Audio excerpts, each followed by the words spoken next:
सुप्रभात मेरे प्यारे बच्चों, आप कैसे हैं? मैं आशा करता हूँ आप स्वस्थ होंगे, सुरक्षित होंगे। आपने मेरे पिछले वीडियो में रीढ़ की हड्डी एकांकी की पिछली कहानी का अध्ययन अध्यापन कार्य किया था, जिसमें आपने यह जाना था कि किस प्रकार से गोपाल प्रसाद एवं शंकर बाबू दोनों लोग स्त्रियों की शिक्षा पर कुठाराघात कर रहे थे और पुरानी प्राचीनतम रूढ़िवादी विचारधारा को कायम रखने का प्रयास कर रहे थे। वे लोग चाहते थे कि स्त्रियों को शिक्षा देना एक बहुत बड़ा अपराध है। परंतु आगे की कहानी किस तरह से मोड़ लेती है, हम अगले बिंदुओं पर बढ़ते हैं। तो रीढ़ की हड्डी की अगली कहानी के साथ मैं पुनः उपस्थित हुआ हूँ।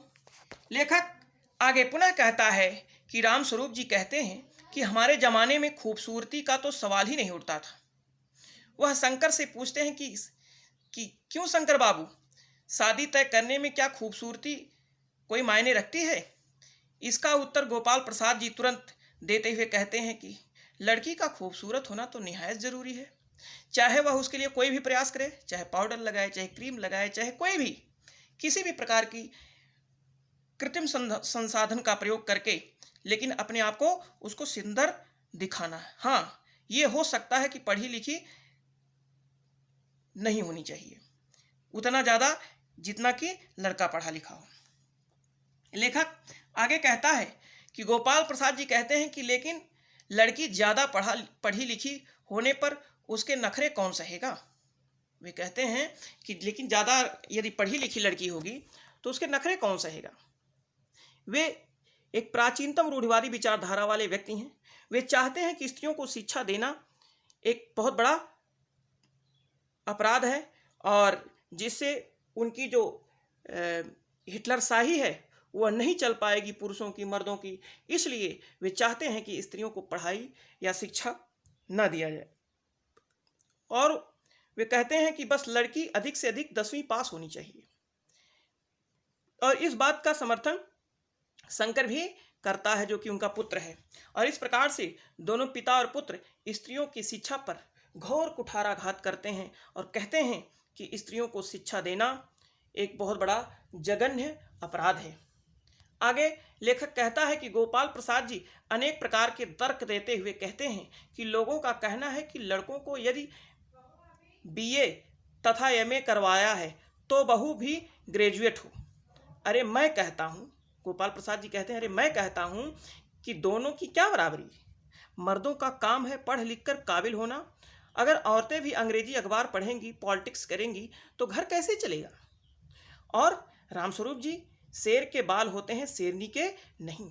ऐसा गोपाल प्रसाद जी ने रामस्वरूप से कहा कि शेर के बाल होते हैं, शेरनी के बाल नहीं होते हैं। मोर के पंख होते हैं, मोरनी के नहीं होते हैं। ऐसी ही कुछ बातें केवल मर्दों को ही शोभा देती हैं, जैसे कि ऊंची तालीम, ऊंची शिक्षा, और उनमें से एक है वह केवल पुरुषों को शिक्षा शोभा देती है, स्त्रियों को शोभा नहीं देती है।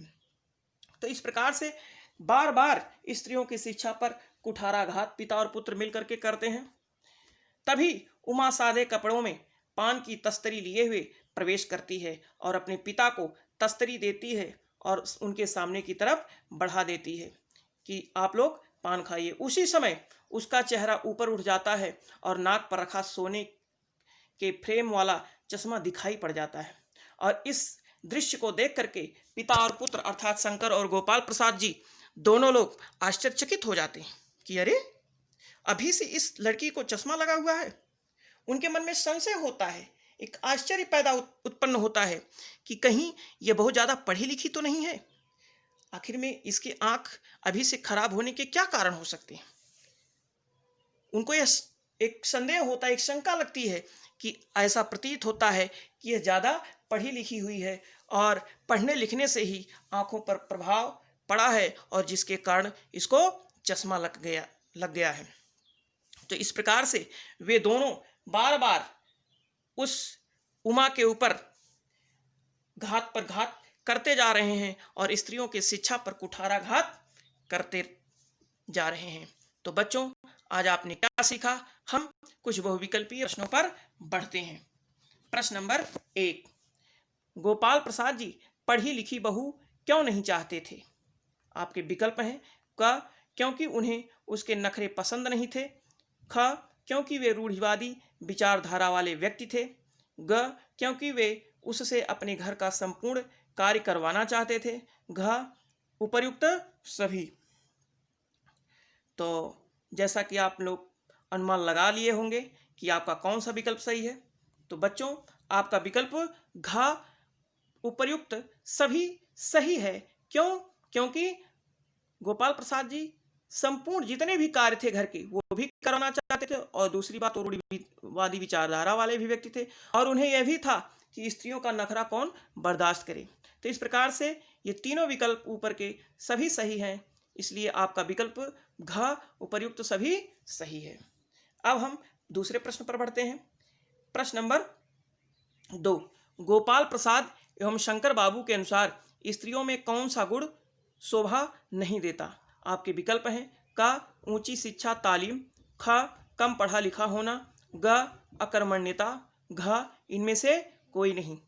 तो आपने अनुमान लगा लिया होगा कि आपका कौन सा विकल्प सही है। तो बच्चों, आपका विकल्प का बिल्कुल सही है।